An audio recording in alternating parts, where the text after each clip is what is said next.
Negrito de Bolivia por Canaria. Carduelis atrata por Serinus canaria. El negrito de Bolivia es el más negro de todos los carduelis.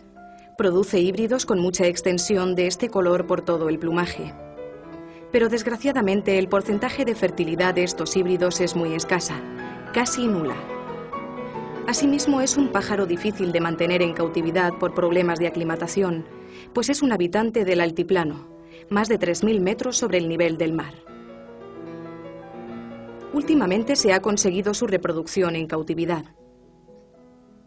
El híbrido que contemplamos ha sido producido con una canaria de fondo blanco dominante, color heredado por el híbrido que junto al negro de alas, cola y cabeza producen un ejemplar